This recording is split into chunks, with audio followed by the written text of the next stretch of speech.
1 கொரிந்தியர் 1ஆம் அதிகாரம் 18வது வசனம், 19ஆம் வசனம், 20ஆம் வசனம், 21வது வசனம், 22, 23 வாசிக்கலாம். சிலுவையை பற்றிய உபதேசம் கெட்டு போகிறவர்களுக்கு பைத்தியமாய் இருக்கிறது, ரட்சிக்கப்படுகிற நமக்கோ அது தேவ பலனாய் இருக்கிறது. அந்தபடி ஞானிகளுடைய ஞானத்தை நான் அழித்து புத்திசாலிகளுடைய புத்தியை அவமாக்குவேன் என்று எழுதியிருக்கிறது. ஞானி எங்கே? வேதபாரகன் எங்கே? இப்பிரபஞ்ச தர்க்க சாஸ்திரி எங்கே? இவ்வுலகத்தின் ஞானத்தை தேவன் பைத்தியமாக்கவில்லையா? எப்படியெனில், தேவன் ஞானத்துக்கேற்றபடி உலகமானது சுய ஞானத்தினாலே தேவனை அறியாதிருக்கையில் பைத்தியமாக தோன்றுகிற பிரசங்கத்தினாலே விசுவாசிகளை இரட்சிக்க தேவனுக்கு பிரியமாயிற்று. யூதர்கள் அடையாளத்தை கேட்கிறார்கள், கிரேக்கர் ஞானத்தை தேடுகிறார்கள். நாங்களோ சிலுவையில் அறையப்பட்ட கிறிஸ்துவை பிரசங்கிக்கிறோம். அவர் யூதருக்கு இடரலாயும் கிரேக்கருக்கு பைத்தியமாயும் இருக்கிறார். ஒரு விசையாக கண்களை மூடி, எங்கள் அன்பின் பரலோக பிதாவே, உம்முடைய பரிசுத்த பிள்ளையாகிய இயேசு கிறிஸ்துக்குள்ளாக வந்து சோதரிக்கிறேன். இந்த வார்த்தை உம்முடையதையா, இந்த வார்த்தையின் மகத்துவத்தை, மறைபொருளை எங்களோடு பேசும். பரிசுத்த ஆவியானவர் இயேசு கிறிஸ்துவின் நாமத்தை மகிமைப்படுத்தத்தக்கதாக பேசும். ஜனங்களுக்கு பிரயோஜனமுள்ளதாய் மாறட்டும். கர்த்தரது வார்த்தையை ஆசீர்வதித்தரும்படியாய் ஜெபிக்கிறேன். மறைபொருளை வெளிப்படுத்தும், இதில் ரகசியங்களை வெளிப்படுத்தும். இன்றைக்கு ஏன் இந்த வார்த்தை ஆண்டவரை கொடுத்திருக்கீங்கன்னு இந்த ஜனங்களுக்கு பிரயோஜனம் உள்ளதாய் மாறட்டும். இயேசுவின் மூல பிதாவே, ஆமென், ஆமென், ஆமென். அல்லேலூயா, அல்லேலூயா. 18வது வசனம் மட்டும். சிலுவையை பற்றிய உபதேசம், சிலுவையை பற்றிய உபதேசம் கெட்டு போகிறவர்களுக்கு பைத்தியமாய் இருக்கிறது. யாருக்கு பைத்தியமா இருக்கான்? கெட்டு போகிறவங்க யாரா இருக்காங்களோ அவங்களுக்கு அந்த காரியம் பைத்தியமா தெரியும். அது ரட்சிக்கப்படுகிற நமக்கோ, ரட்சிக்கப்படுகிற நமக்கு அது தேவ பலனாய் இருக்கிறது. அது தேவ பலனாய் இருக்கிறது. அல்லேலூயா, அல்லேலூயா. இதுல சில காரியங்களை நாம் பார்க்க போகிறோம். இந்த சிலுவை இயேசு கிறிஸ்து ஏற்றுக்கொண்டு நம்முடைய பாவங்களை முடிவு கொண்டு வந்தார், நம்முடைய சாபங்களை முடித்தார். நான் ஆண்டவருடைய ஜெபம் பண்ணும்போது ஆண்டவருடைய சொன்னேன், ஆண்டவரே, இது யாருக்கு தேவையோ அவங்க இந்த சபையில வந்து அந்த வார்த்தை கேட்கட்டும் சொன்னேன். கண்டிப்பா இது உங்களுக்கு தேவை. அதனால இன்னைக்கு கர்த்தர் உங்களை கொண்டு வந்திருக்கிறாங்க. அல்லேலூயா. இந்த வார்த்தையில ஆண்டவர் சொல்றாங்க ஒரு காரியத்தை நீ கவனிக்கணும். என்னன்னா, யார் இந்த உலகத்திலே அழிந்து போக போகிறார்களோ அவர்களுக்கு கர்த்தர் ஒரு காரியத்தை சொல்றாரு, இது பைத்தியமாய் தோன்ற போகிறது. இது தோன்றும். இது அவங்க பார்க்கும் பொழுது அவங்களுக்கு இது எப்படி இருக்கும்? அது எப்படிங்க ஒரு சிலுவை மரணத்தின் மூலமாக ஒரு ஜனங்களுக்கு ஒரு மீட்பு உண்டாகும்? அது எப்படிங்க நடக்கும்? அது மற்றவங்க பார்க்கும் பொழுது அதெல்லாம் நடக்காதுங்க. அது எப்படிங்க அது நடக்கும்? ஒரு சிலுவையில அவர் இறந்து போயிட்டாரு. சில பேர் சொல்லுவாங்க அவர் வந்தாரா வரலையான்னு தெரியலன்னு சொல்லுவாங்க. அவர் உயிரோடு இருக்கிறார் என்பதை நாம ஜெபித்து அற்புதம் பெறும் பொழுது நாம காண்கிறோம். அல்லேலூயா. நாம ருசிக்கிறோம். நமக்கு கொடுக்கிற ஆசீர்வாதங்கள் அத்தனையும் இன்னைக்கு நம்மளை சந்தோஷமா ஆராதிக்க வச்சிருக்காரு பாருங்க. மனமகிழ்ச்சியா இன்னைக்கு எவ்வளவு தேவ பிரசன்னம் இன்னைக்கு ஆராதிக்கிற வேளையில அவர் நல்லவர். இன்னைக்கு இந்த ஆராதனுடைய விசேஷித்த அந்த பிரசனத்தை உங்களுக்குள்ள ஊத்தி இருக்கிறார்னா அவருக்கு கோடி ஸ்தோத்திரம் தான். ஏதோ ஒரு நோக்கத்தோடு ஊற்றி இருக்கிறார். அல்லேலூயா. கட்டாயம் ஒரு குடம் நிரம்புச்சுன்னா அது யாருக்கோ ஒருத்தவங்களுக்கு தாகம் தீர்க்க பிரயோஜனமாய் மாற போகிற ஒரு அபிஷேக தைலத்தை, ஒரு அபிஷேக வல்லமையை, ஒரு அபிஷேக ஜீவ தண்ணீரை கர்த்தர் உங்க மேல ஊத்தி இருக்கிறாங்க. நிரப்பப்பட்டிருக்கீங்க. கர்த்தர் அதை நிரப்பி இருக்கிறார். இன்னைக்கு கர்த்தர் சொல்றாரு, ஜனங்க பார்க்கும் பொழுது அது இயேசு எப்படிங்க சிலுவையினால அவங்களை மீட்டெடுப்பாரு? அது எப்படிங்க நடக்கும்? இவங்க ஏதோ உளறி கொண்டிருக்கிறாங்க, ஏதோ பேசிக்கொண்டிருக்கிறாங்க, ஏதோ ஒரு காரியம் இவன் சொல்லுவா. அதனாலதான் இதுல சொல்லும் பொழுது அந்த காரியத்தை நம்ம தொடர்ந்து வாசிக்கும் பொழுது 19ஆம் வசனம், அந்தபடி ஞானிகளுடைய ஞானத்தை நான் அழித்து புத்திசாலிகளுடைய புத்தியை அவமாக்குவேன் என்று எழுதியிருக்கிறது. ஞானிகள் இந்த உலகத்துல இருக்காங்களா இல்லையா? ஞானிகள் இருக்காங்களா இல்லையா? இந்த ஞானிகளால உங்களை ரட்சிக்கப்படுறத அறிய முடியாதான், அவமாக்குவாராம். இது எப்படி அவங்களுக்கு நடக்குது? அவன் மட்டும் சந்தோஷமா இருக்கானே, அவனுக்கு மட்டும் மீட்பு வருது, அவன் வாழ்க்கையில ஒரு மாற்றம் நடக்குது. கர்த்தர் சொல்றாரு ஒரு காரியத்தை, என் சிலுவை மரணத்தின் மூலமாக வரக்கூடிய பலமான மீட்பு இறங்குது. அது உலக ஞானிகளுக்கு பைத்தியமா தெரிய போகுது.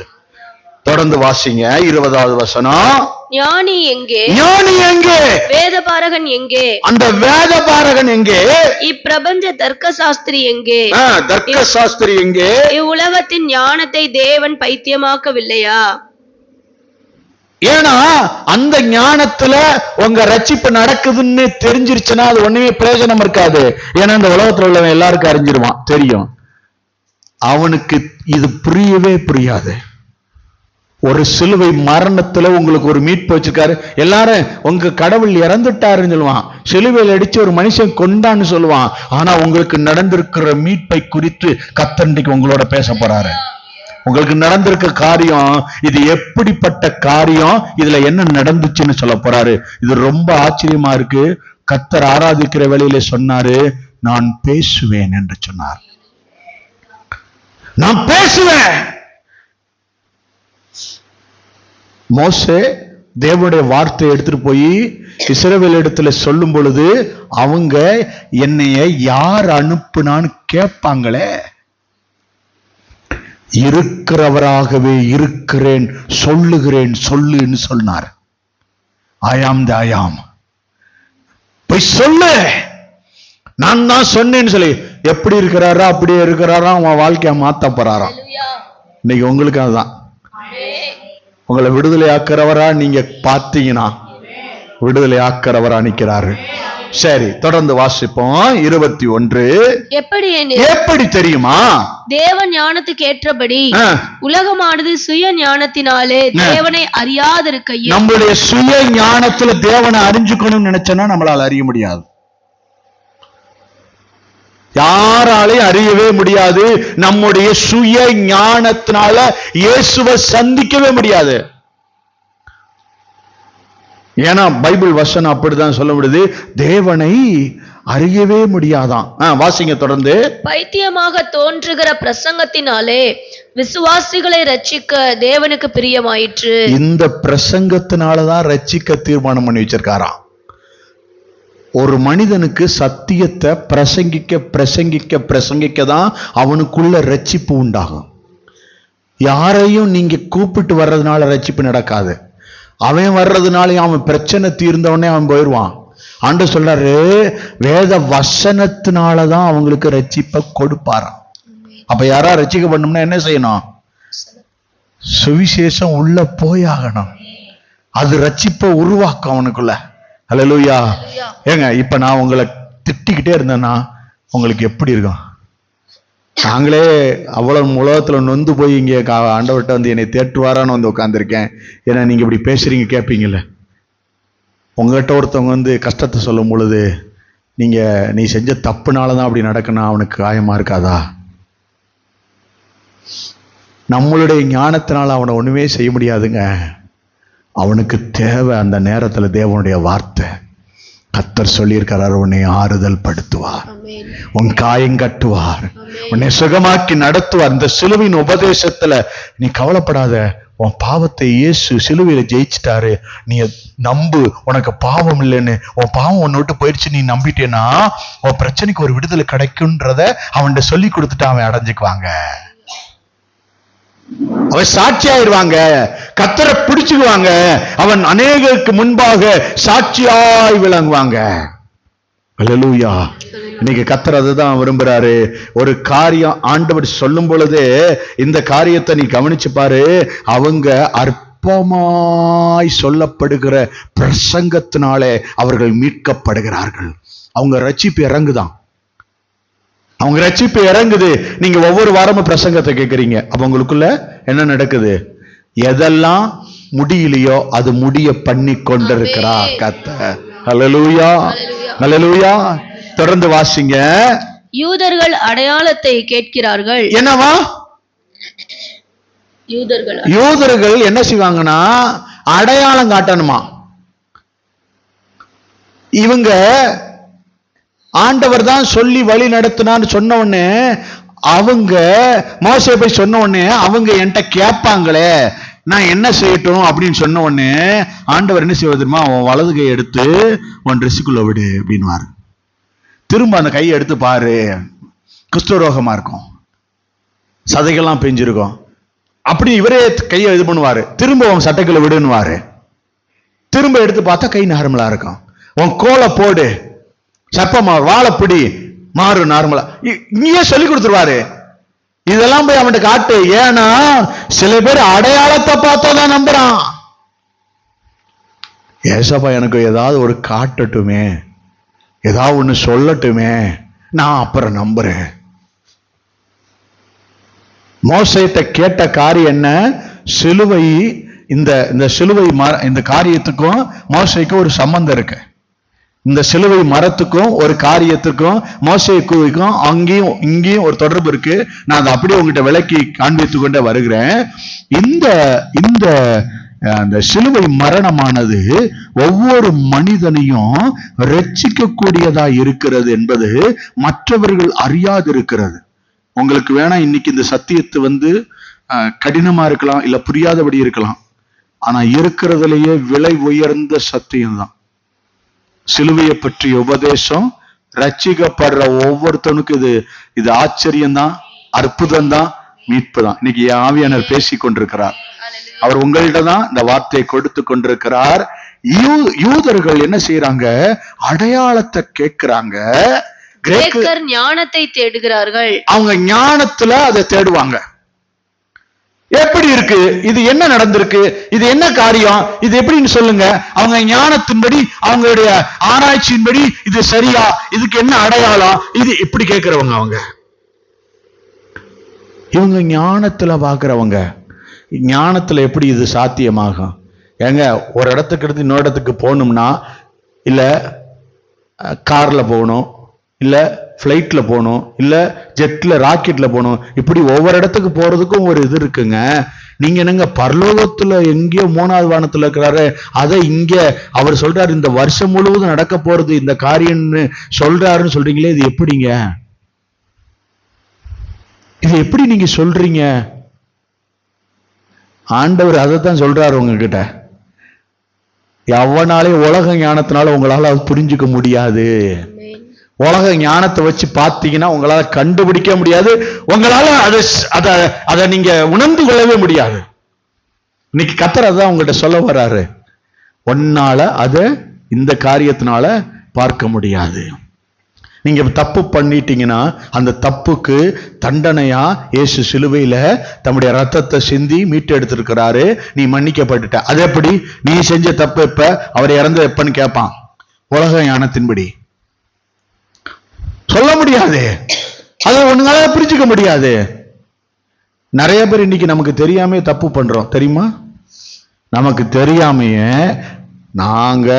நம்மளுடைய பார்வையில் என்ன தப்புன்னு இன்னைக்கு சொல்லுங்க பார்ப்பான். சிகரெட் பிடிக்கிறது, தண்ணி அடிக்கிறது, பெண்கள் சமாச்சாரம், அந்த இந்த பல இது நம்மளா ஒன்று செலக்ட் பண்ணி வச்சிருப்பான். இதுதான் பாவம்னு சொல்லுவான். இருக்கா? இதெல்லாம் சொல்லுவான்.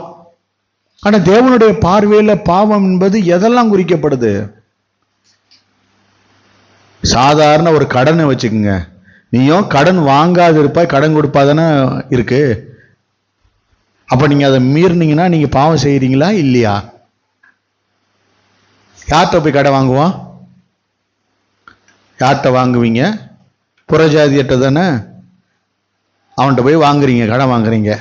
அவன் என்ன சொல்லுவான்? புறஜாதியிட்ட போய் கடன் வாங்கினவன் என்ன சொல்லுவான்? வந்திருக்கவே ரட்சிக்கப்பட்டவன்,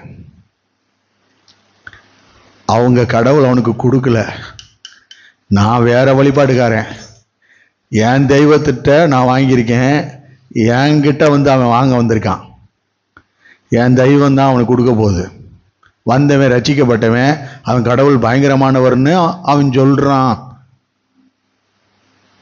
சபையில் வந்து நம்ம என்ன சொல்லுவான்? எப்படி ஆராதிப்பான்? எப்படிலாம் யோசிப்பான்?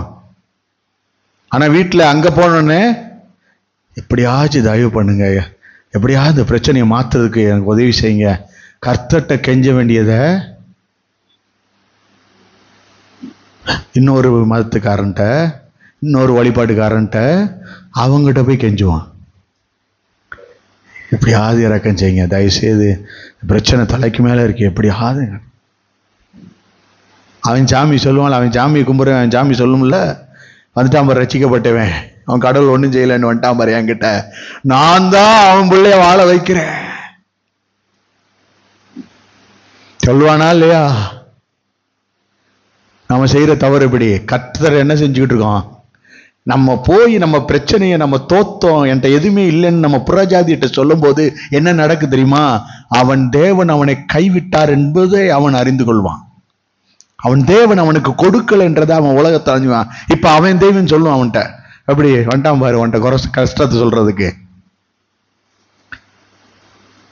யார்கிட்ட சொல்ல வேண்டியது? யார்கிட்ட சொல்லணும்? யார்கிட்ட கேட்கணும்? ஏங்க கொடுப்பாருன்றத, அதுதான் சொல்றேன், கொடுப்பாரு, ஆண்டவர் கொடுப்பாருன்னு சொல்றோம்ல, அது உலக ஞானத்துல உங்களால வந்து கணிக்க முடியாதனால நீங்க என்ன செஞ்சீங்கன்னா நீங்க ஒரு முயற்சி எடுக்கிறீங்க. உலக ஞானத்துல உங்களால வந்து பொறுத்து கொள்ள முடியல, அதனால ஞானத்தினால ஆண்டவர் என்ன தருவாருன்னா மேல இருந்து கொட்டுவாரா? நம்ம போய் இன்னொருத்தவங்கிட்ட வாங்கினா தானே. அப்படியா? கடை வாங்கி தான் அந்த பொருளை வாங்கணுமா?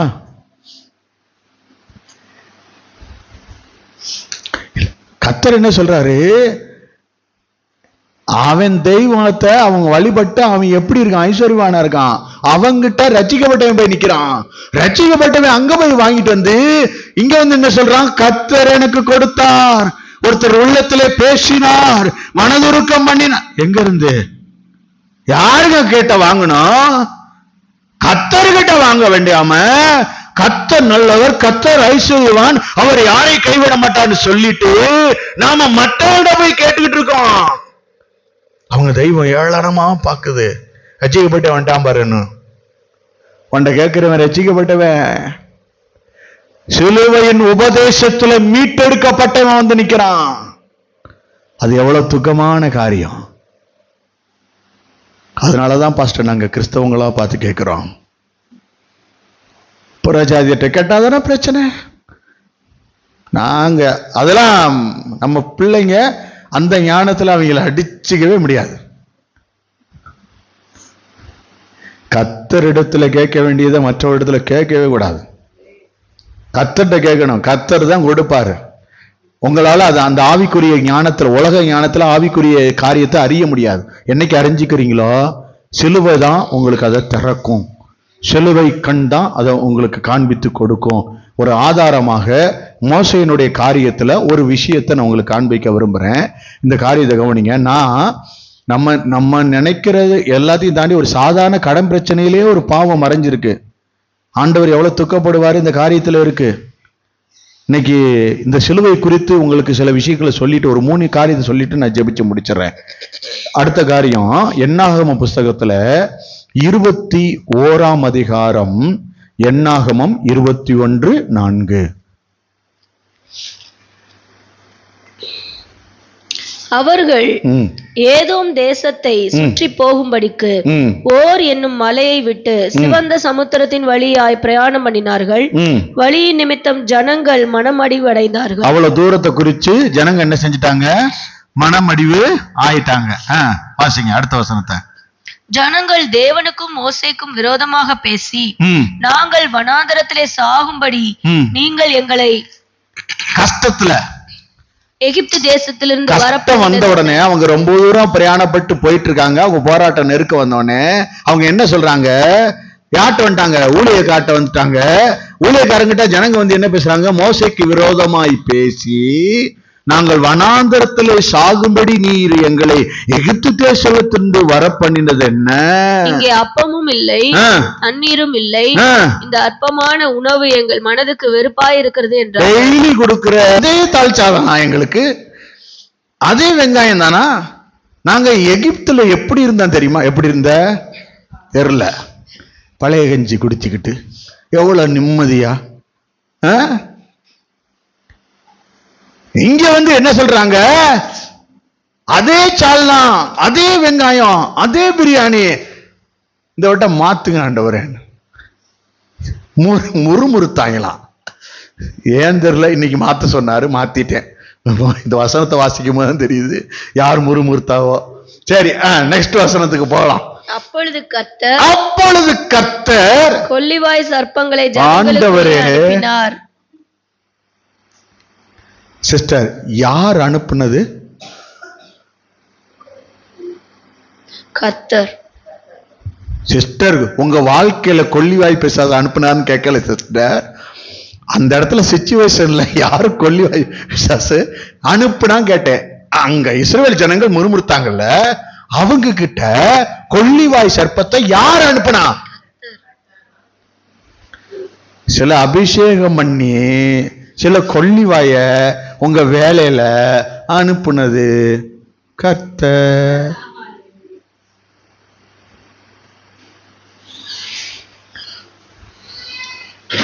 நீங்க சொன்ன உபதேசத்துக்கும் கொள்ளிவாய் சர்ப்பத்தை கர்த்தர் தான் அனுப்புனாருக்கு சம்பந்தமே இல்லையே. நான் இருக்குன்றேன். இருக்கு. ஏன் தெரியுமா?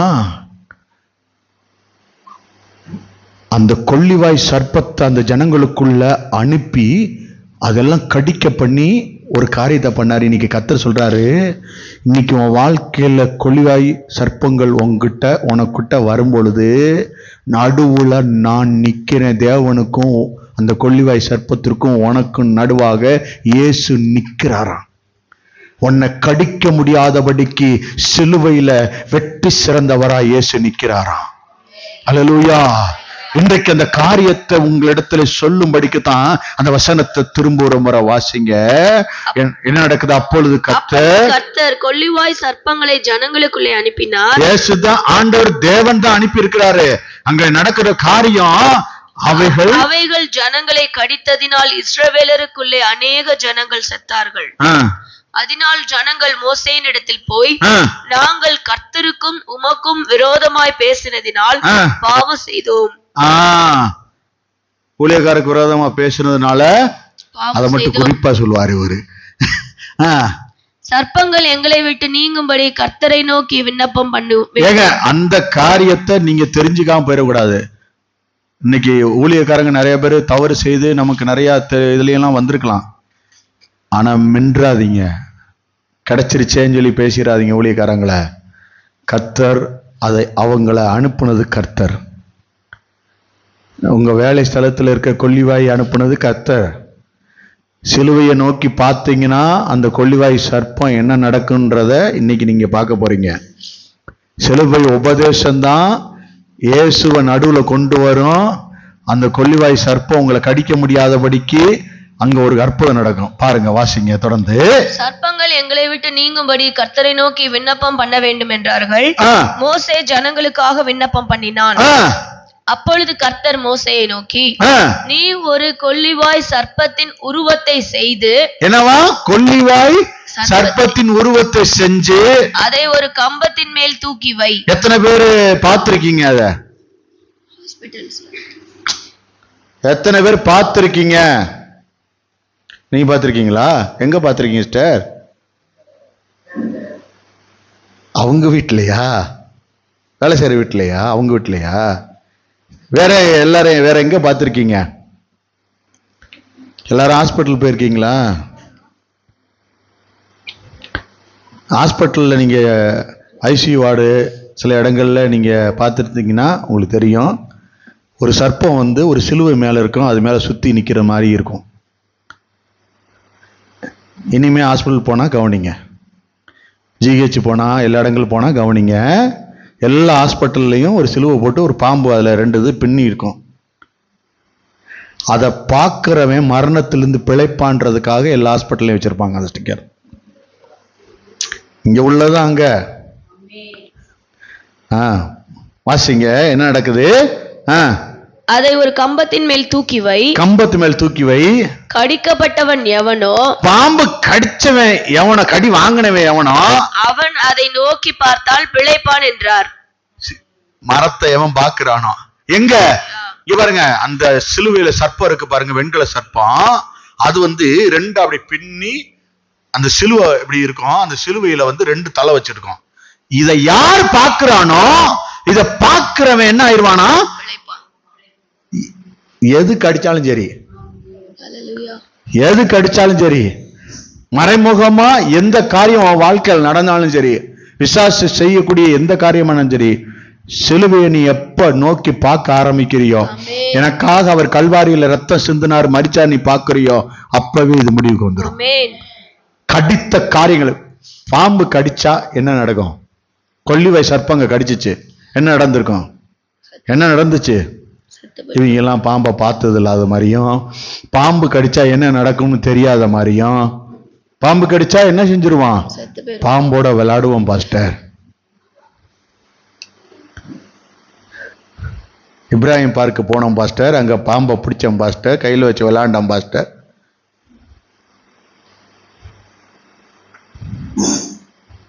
எங்க குட்டி பாப்பாட்ட கேட்டாதான் தெரியும் அது என்னன்னு. அழகா சொல்லாது.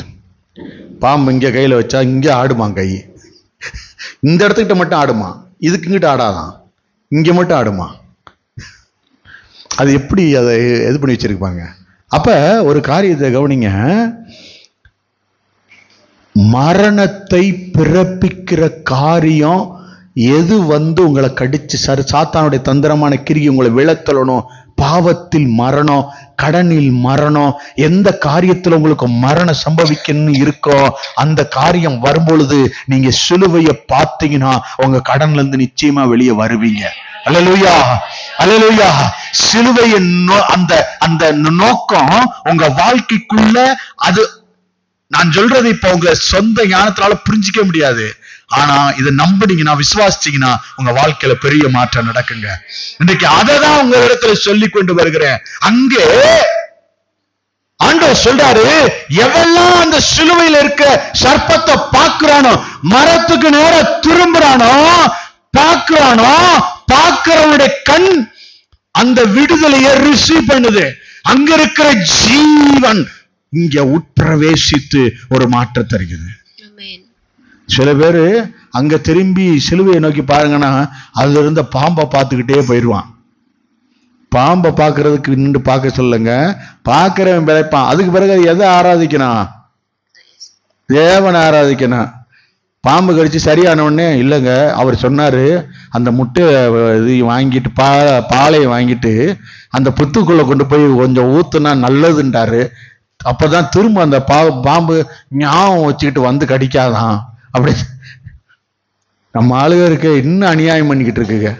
புத்தா தேடி நம்ம ஏரியால அதுக்கு பஞ்சமே இல்லை. ரொம்ப தூரம் அலைய வேண்டாம் சொல்லி கடிச்சவங்க முட்டையோட தீருறாங்க, பால் முட்டையோட. எதுக்கா? ஞாபகம் வச்சு வந்து கடிக்குதான். அது திரும்ப வீட்டுல இருந்து தண்ணி பாம்பு அடிச்சுவிட்டு எல்லாத்தையும் அடிச்சு நொறுக்கி ஒண்ணுமில்லாம போட்டுறணும். அல்லேலூயா. ஆமா, இயேசு நல்லவர். அல்லேலூயா. யோவான்ல இருக்கு 3ஆம் அதிகாரம், அதுக்கு நேரா திருப்புங்க. நான் அந்த காரியத்தை உங்களுக்கு சுருக்கமா சொல்லியிருக்கேன். அது விரிவாக்கம் நான் நாளைக்கு நடத்துறேன். ஒரு காரியத்தை நீங்க கவனிங்க. இங்கே யோவான் 3ஆம் அதிகாரத்துல ஒரு காரியம் சொல்லப்பட்டிருக்கு. 14வது வசனம் வாசிங்க. சர்ப்பமானது மோசேயினால் வனாந்தரத்திலே உயர்த்தப்பட்டது போல, மோசேயினால் வனாந்தரத்தில் உயர்த்தப்பட்டது போல மனுஷகுமாரனும் தன்னை விசுவாசிக்கிறவன் எவனோ அவன் கெட்டு போகாமல் நித்திய ஜீவனை அடையும்படிக்கு உயர்த்தப்பட வேண்டும். அல்லேலூயா. சிலுவையில வந்து நின்றாரு. எதுக்கு? நாம கெட்டு போயிடக்கூடாதுன்னு, நரகத்தில் விழுந்து அழிந்து போகக்கூடாது என்பதற்காக கர்த்தர் அந்த மரண பாடுகளை ஏற்றுக்கொண்டார். இத விசுவாசிக்கிறவர்களுக்கு இது நடக்க ஆரம்பிக்குது. அல்லேலூயா, அல்லேலூயா. கர்த்தர் பாருங்க, வாசிங்க 16வது வசனம். தேவன் தம்முடைய ஒரே பேரான குமாரனை விசுவாசிக்கிறவன் எவனோ அவன் கெட்டு போகாமல் நித்திய ஜீவனை அடையும்படிக்கு அவரை தந்தருளி இவ்வளவாய் உலகத்தில் அன்பு கூர்ந்தார். இதுதாங்க பெஸ்ட் அன்பு. அவரை கொடுத்து நம்ம மேல அன்பை கொண்டு வந்துட்டாரு. இந்த ஞானம் விசேஷித்தது.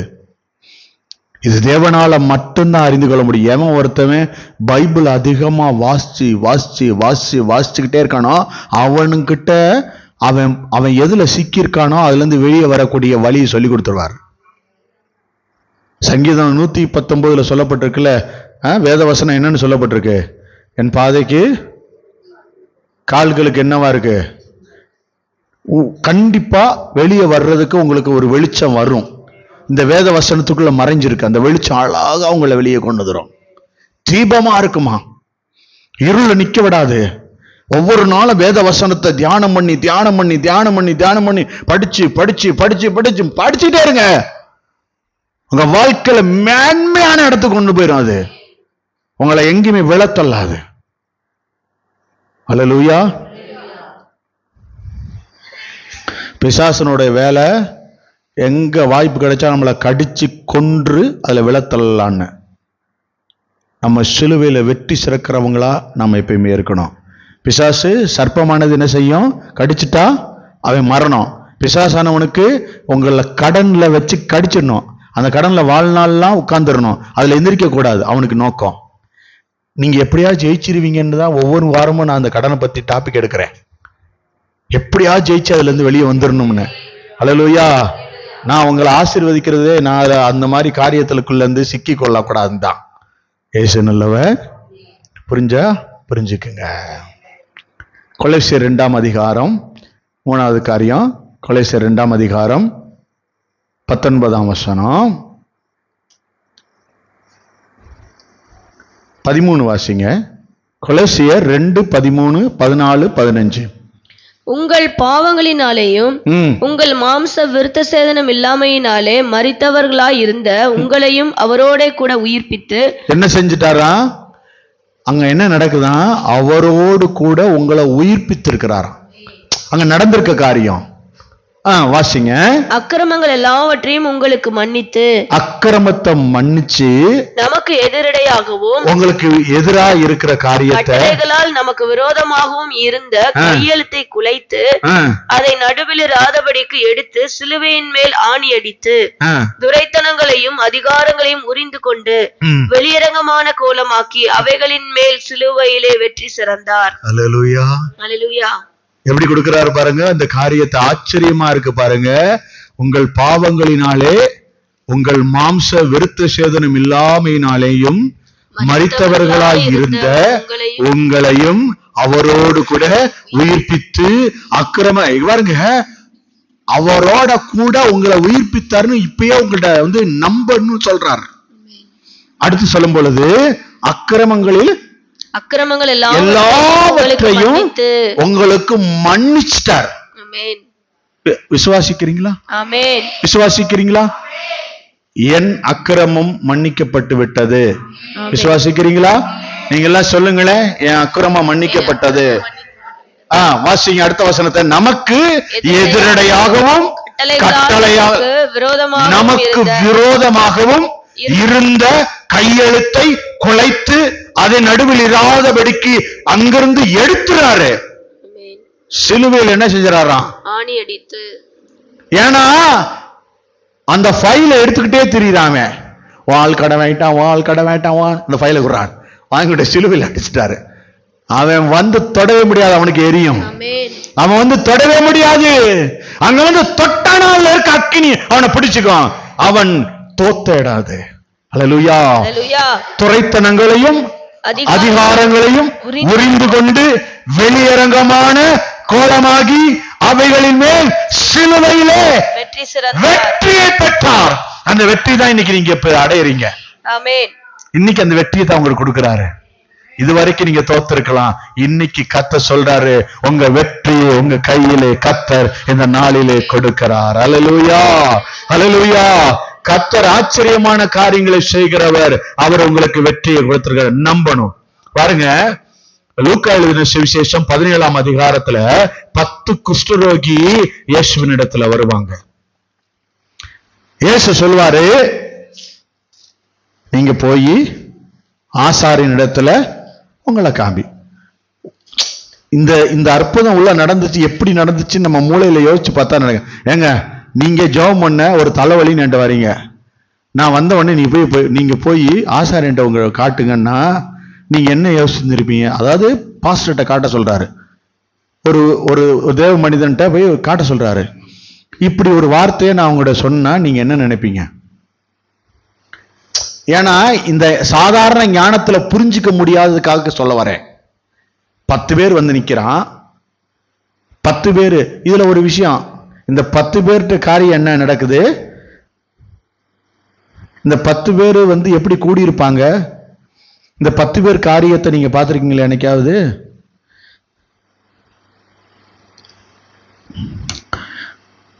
சில சபைகளில் கவனிச்சிருக்கேன். ஒரு அக்காவுக்கு சுகர் இருந்திருக்கும். ஒரு மாதிரி அவங்களுக்கு தலை சுத்து, ஒரு மாதிரி அடிக்கடி ஏதோ ஒன்று பண்ணிட்டே இருக்கும். அவங்க என்ன செய்வாங்க, இந்த மாதிரி யாராவது சபையில் இருந்தால் நல்ல ஜபிக்கிறவங்கள தான், ஜப வீரங்களா இருப்பாங்க. அவங்க என்ன செய்வாங்க தெரியுமா? அவங்ககிட்ட போய் பேசிக்குவாங்க. அப்படி எனக்கு இப்படிலாம் பண்ணுதுன்னு. அக்கா எனக்கு இப்படிதாக்கா பண்ணுச்சு. நானும் இந்த சுகர் பேஷண்ட் 1-2 நீங்க அவங்க 2 பேர் ரொம்ப ஒரு டீச்சர்ஸா இருப்பாங்க, இல்லை ஏதாவது முக்கியமானவங்களா இருப்பாங்க. அவங்க 2 பேரும் கூடி ஜெபம், இன்னும் இவங்க 2 பேரும் ரொம்ப நல்லா ஜெபம் பண்ணிட்டாங்க. என்ன விஷயம்? இல்லப்பா எங்களுக்கு இப்படி சுகர் இப்படி பிரச்சனைன்னு. இன்னொரு சுகர் போய் அதோட சேர்ந்துக்கு 3. இப்படி இந்த 10 டீமுக்கு சேர்ந்தது. ஏன்னா இவங்க எல்லாரும் என்ன செஞ்சப்பட்டவங்கன்னா, குஷ்டரோகம் வந்தவங்களை கொண்டு போய் தனியா ஊருக்கு வெளியில வச்சிருவாங்க. எத்தனை பேருக்கு தெரியும்? வர வழியை தான் பார்த்துட்டு வந்தேன் பாஸ்டர் அப்படின்னு சொல்லிடுறாங்க. ஊருக்கு வெளியில கொண்டு போய் வச்சிருவாங்க. இவங்க என்ன செய்வாங்கன்னா, ஊருக்குள்ள வரக்கூடாது, இவங்க சாப்பாடை கொண்டு போய் அவங்க அந்த குகைக்கிட்ட முன்னாடி வச்சுட்டு வந்துருவாங்க. ஏன்னா வெயில்ல அந்த வெயில் பட்டுச்சுன்னா அதுல இருந்து வெடிச்சு ரத்தம் ஊத்தும், அவங்களால தாங்க முடியாது, சதையெல்லாம் பிஞ்சிட்டு இருக்கும். அதனால அவங்க வெளியே வர மாட்டாங்க. சாயந்தர வேலை இருள் வேலையை தான் வெளியே வருவாங்க. இவங்க என்ன செஞ்சிட்டாங்க, 10 பேர் ஒருத்தனா இவங்கெல்லாம் ஒண்ணு கூடி வந்துட்டாங்க. நல்லா கவனிச்சு பார்த்தீங்கன்னா அந்த வசனத்தை எடுத்து பாருங்களேன், ஒரு ஆச்சரியமான காரியம் இருக்கும். இந்த 17ஆம் அதிகாரம் நினைக்கிறேன், லூக்கா 17 பாருங்களேன். 11-12 இருந்து பாருங்களேன். அவர் ஒரு கிராமத்தில் பிரவேசித்த போது குஷ்டரோகம் உள்ள மனுஷர் 10 பேர் அவருக்கு எதிராக வந்து தூரத்திலே நின்று, பக்கத்துல வந்தாங்களா? தூரத்திலே நின்று இயேசு ஐயரே எங்களுக்கு இறங்கும் என்று சத்தமிட்டார்கள். எங்களுக்கு இறங்கும்னு கூப்பிட்டா, பக்கத்துல வரல. ஏன்னா குஷ்டரோக நாற்றம் எடுத்தது, சதை பிஞ்சு ரத்தம் ஊத்தும், அவங்க ஊருக்குள்ள வரக்கூடாது, அவங்களுக்கு ஒரு வஸ்திரம் தரிக்கப்பட்டிருக்கு. இப்படி நிறைய பேர் தள்ளப்பட்ட நிலையில இருக்காங்க. நான் இந்த வேலை பார்க்குறேங்க, என்னை அவரு சேர்க்க மாட்டாங்க, நான் கெட்டவங்க, என்னை எந்த மாதிரி பார்ப்பாங்க, இல்லை நான் அன்னைக்கு இப்படி இருந்தேன் அதையே இன்னைக்கு எல்லாரும் நினைச்சுக்கிட்டே என்னை பார்ப்பாங்க. தூரத்துல நின்று கூப்பிடுகிறது. கர்த்தர் கிட்ட வரணும். என்ன நடந்துச்சு? அவர்களை அவர் பார்த்து, நீங்கள் போய் ஆசாரியர்களுக்கு உங்களை காண்பியுங்கள் என்றார். கர்த்தர் அவங்களை பார்த்துட்டாரு. கூட்டம் திரளாய் இருந்தாலும் ஒன்ன பார்க்கணும். அவரு, நீங்க ஆராதனைக்குள்ள வந்திருக்கீங்க, சபைக்குள்ள வந்து உட்கார்ந்து இருக்கீங்க, ஆண்டவர் எல்லாரையும் பார்க்கறது வேற. ஆனா இன்னைக்கு ஒன்ன பார்த்திருக்க பார்வை வேற மாதிரி இருக்கணும். உன்னை தனியா கவனிச்சிருக்கணும். என் பிள்ளை அங்க தத்தளிக்குது, அங்கலாய்க்குது, என் பிள்ளை என்ன விடுதலையாகும், உங்களை பார்க்கணும். அவரு வாசிங்க. அந்தபடி அவர்கள் போகையில் சுத்தமானார்கள். என்ன செஞ்சாரு? நீ போனாரு. போ போ, ஒரே ஒரு வார்த்தை, வேற ஒண்ணுமே இல்லை. நீ போ. சௌமாயிட்டான். அவர்களில் ஒருவன் தான் ஆரோக்கியமானதை கண்டு திரும்பி வந்து உரத்த சத்தத்தோட தேவனை மகிமைப்படுத்தி அவருடைய பாதத்தருகே முகம் குப்பர விழுந்து அவருக்கு ஸ்தோத்திரம் செலுத்தினான். அவன் சமாரியனாய் இருந்தான். இந்த இதுல ஜாதி பார்க்க மாட்டாங்க. இந்த இதுல பஸ்ல ஏறி உட்கார்ந்து நீங்க என்ன ஜாதி என் கூட உட்காரவங்க யாரா பார்த்துருக்காங்களா? சினிமா தியேட்டர்ல, பஸ்ல, ட்ரெயின்ல, எந்த இடத்துலயும் ஜாதி பார்க்க மாட்டாங்க. ஒரு சில இடம் அதுக்கெல்லாம் இருக்கு. ஸ்கூல் சில இடங்கள்ல அதனாலதான் வித்தியாசம் பார்க்க கூடாதுன்றதுக்காக ஒரே யூனிஃபார்ம். அதையும் வெளியில தைச்சிட்டு வந்தா அவர் ரொம்ப டிப்டாப்பா தப்பாருன்னு உள்ளேயே தச்சு யூனிஃபார்ம் கொடுத்து பணத்தை மட்டும் கட்டு அளவு அவங்க வச்சிருப்பாங்க. தொடாமுடான் இருக்கும். அவங்க இஷ்டத்துக்கு தான் தைச்சிருப்பாங்க. பட்டன் 2 நாள்ல வாஷிங் மிஷின்ல இருக்குன்னு தேடணும். அப்பா எட்டரை தேடி எடுத்து கொடுங்க, படுத்து எடுத்து ஆழத்துல இருந்து எடுத்துட்டு வரணும். அப்படி தச்சிருப்பாங்க. அது ஒரு கான்ட்ராக்ட் கொடுத்துருவாங்க போல இருக்கு, யூனிஃபார்ம் கான்ட்ராக்ட்னு மொத்தமா. அதனால அவங்க கட கட கட கட கட கடன் தச்சு தள்ளிடுவாங்க போல இருக்கு. டெய்லர்களுக்குனால தெரியும் அவங்களுக்கெல்லாம். சார் அது அப்புறம் பேசிக்கலாம். அப்ப என்ன நடக்குது இங்க? ஒருத்தவன் புறஜாதியர் வந்து இவங்களோட வியாதிக்காரன், அவ்வளவுதான், ஐக்கியமாயிட்டான், ஒன்னா இருக்கான், வந்துட்டான். என்ன நடக்குது? வந்து ஆண்டவர் பாதத்துல விழுந்து அவன் என்ன செஞ்சான்? வணங்கி அவன் கேட்கிற காரியம், ஒரு காரியத்தை கவனிங்க. அந்த இடத்துல ஐயரே எங்களுக்கு இறங்கும் என்று சத்தமிட்டு அவன் வந்து எல்லாரும் கேட்டாங்க. இதுல ஒருத்தன் மட்டும் வந்து திரும்ப நன்றி சொல்ல கடந்து வந்திருக்கிறான், தேவனை மகிமைப்படுத்த கடந்து வந்திருக்கிறான். அவருடைய பாதத்துல விழுந்து தன்னை தாழ்த்தி ஒரு மகிமைப்படுத்துறான். ஆண்டவர் அதுக்கு என்ன சொன்னாரு? அப்பொழுது இயேசு, சுத்தமானவர்கள் 10 பேர் அல்லவா? எங்க அந்த 9 பேரு? மற்ற 9 பேர் எங்கே? எங்கங்க அந்த 9 பேரு? நீ ஒருத்தன் தானங்க வந்திருக்கீங்க. அந்த 9 பேர் எங்க? அந்த 9 பேரை காணுமே. நீங்க ஒரு ஆள் தானே வந்திருக்கீங்க. உங்க வீட்டுல எத்தனை பேருங்க? நீங்க ஒரு ஆள் தானங்க வந்திருக்கீங்க. உங்க வீட்டுல உள்ளவங்க எங்கங்க? கர்த்தர் கேட்கிறாரு. சுகமாகிறவங்க 10 பேர் அல்லவா? வாசிங்க. தேவனை மகிமைப்படுத்துகிறதற்கு இந்த அந்நியனே ஒழிய மற்றொருவனும் திரும்பி வர காணுமே என்று சொல்லி அவனை நோக்கி, நீ எழுந்து போ, உன் விசுவாசம் உன்னை ரட்சித்தது என்றார். எப்படி அனுப்பிட்டார் பாருங்க. உங்க விசுவாசம் உன்னை ரட்சித்திருக்கிறது.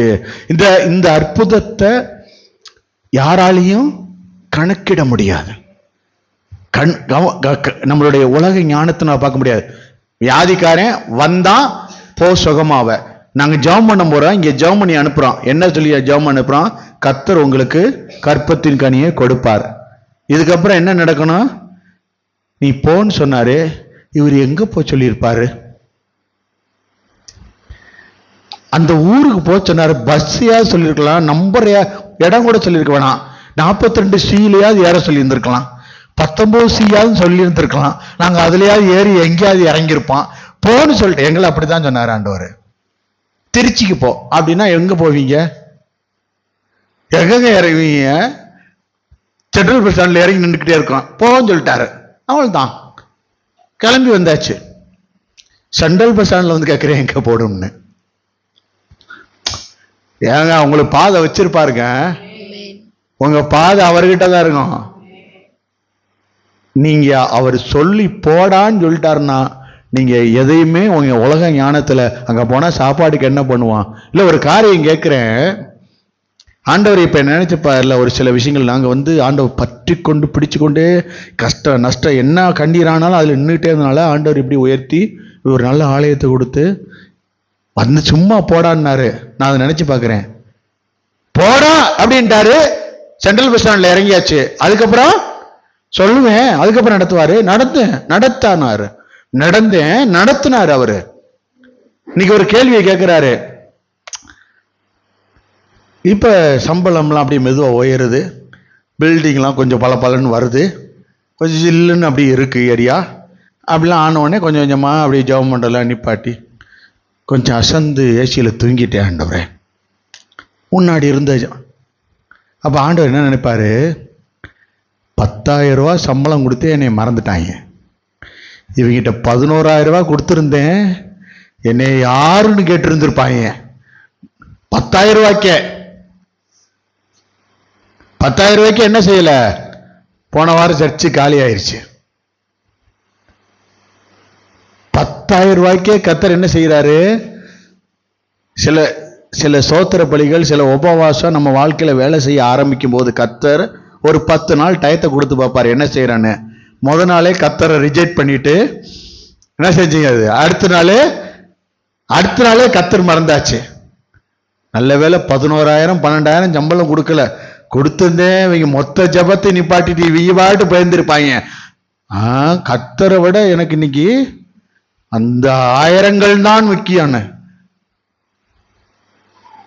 என்ன அவருக்கு எவ்வளவு வேலையா இருந்திருக்கும்.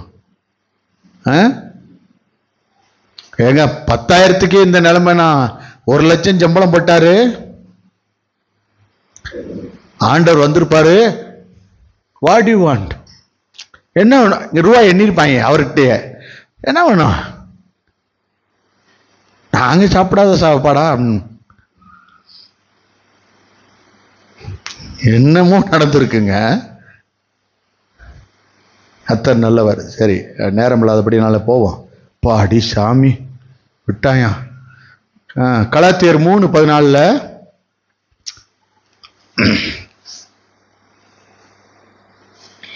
10 வாசிங்க.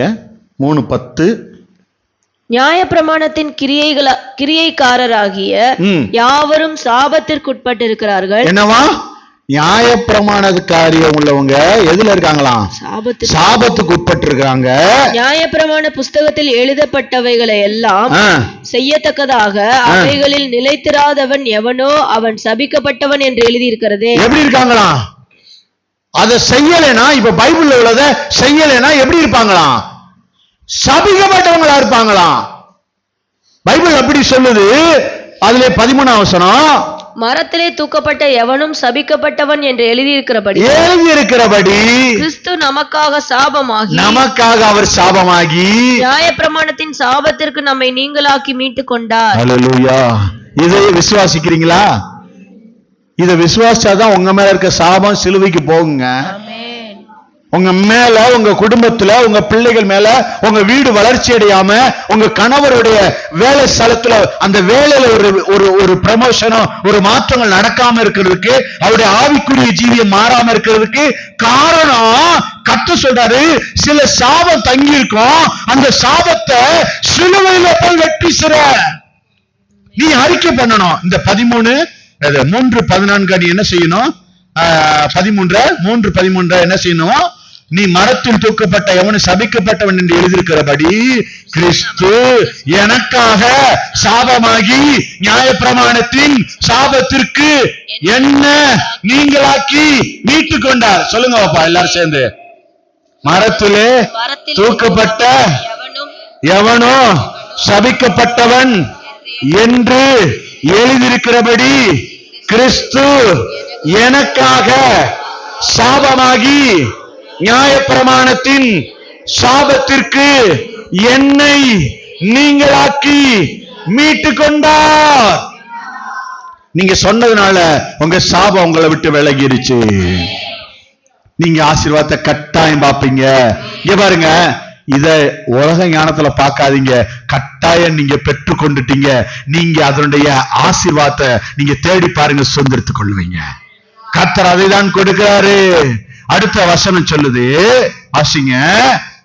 14 ஆபிரகாமுக்கு உண்டான ஆசீர்வாதம் கிறிஸ்து இயேசுவினால் புறஜாதிகளுக்கு வரும்படியாகவும் ஆவியை குறித்து சொல்லப்பட்ட வாக்குத்தத்தத்தை நாம் விசுவாசத்தினாலே பெரும்படியாகவும் இப்படி ஆயிற்று. எப்படி சொல்றாரு பாருங்க. ஆபிரகாமுக்கு உண்டான ஆசீர்வாதம் வந்துச்சாம்ல, என்னங்க வந்துச்சு உங்ககிட்ட, என்ன வரும்னு சொல்றாரு. சிலுவையை நோக்கி பார்க்கிறவன் சிலுவையில எனக்காக மரிச்சாரு, சிலுவையில தான் எனக்கு வெற்றி சிறந்துச்சு, சிலுவையில தான் எனக்கு எல்லாம் நடந்துச்சு, சிலுவையின் காரியத்துல தான் என் வாழ்க்கை மாறிச்சு, சிலுவை தான் எனக்கு இதா இருக்குன்னு சொல்றவன் இன்னைக்கு கர்த்தர் ஒரு காரியத்தை சொல்றாரு உங்ககிட்ட.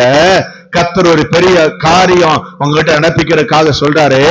ஆபிரகாமின் ஆசீர்வாதம் உங்ககிட்ட வந்திருக்கு, நீங்க அதை பெற்று கொண்டிருக்கீங்க.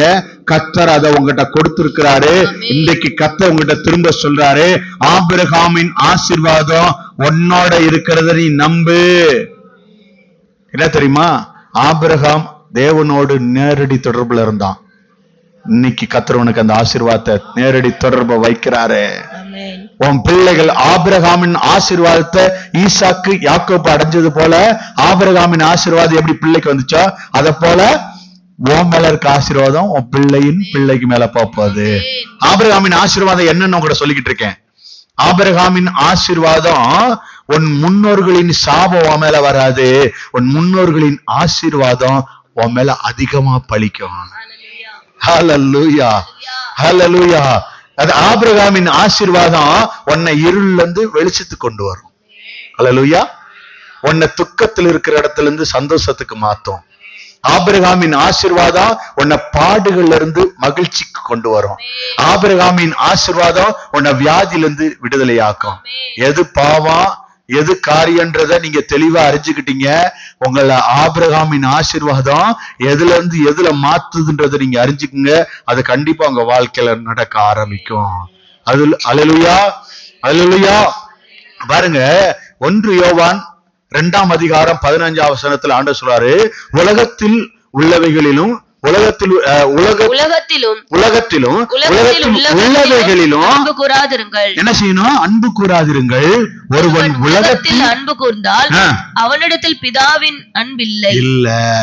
அடுத்த வசனம், ஏனெனில் ஏன் தெரியுமா? மாம்சத்தின் இச்சையும் கண்களின் இச்சையும் ஜீவனத்தின் பெருமையும் ஆகிய உலகத்தில் உள்ளவைகள் எல்லாம் பிதாவினால் உண்டானவைகள் அல்ல. இது ஆண்டவரிடத்திலிருந்து சிலுவையிலிருந்து வர்ற வெற்றி அல்ல. நீ இச்சித்து ஜெயிச்சேனா நீ என்ன நினைக்க கூடாது, நான் சிலுவையில தான் இந்த ஜெயத்தை அடிச்சேன். ஆண்டவர் சொல்றாரு, அதுக்கு தான் இந்த வசனத்தை குறிப்பிட்டு காண்பிக்க சொல்றாரு. மாம்ச இச்சை, கண்களின் இச்சை, ஜீவனத்தின் பெருமை, இதெல்லாம் உலகத்தில் உண்டானது, பிதாவினால் உண்டானது அல்ல. அல்லேலூயா. அடுத்த வசனம் வாசிங்க, 17. உலகமும் அதன் இச்சையும் ஒளிந்து போம், தேவனுடைய சித்தத்தின்படி செய்கிறவனோ என்றென்றைக்கும் நிலைத்திருப்பான். அல்லேலூயா, அல்லேலூயா. நீங்க நிலைச்சிருப்பீங்களா? நிலைச்சிருப்பீங்களா? கர்த்தர் அந்த நிறைவான ஆசீர்வாதத்தை உங்களுக்கு ஆபிரகாமிட்ட இருந்து கொண்டு வந்து கர்த்தர் உங்களிடத்துல கொடுக்கிறார்.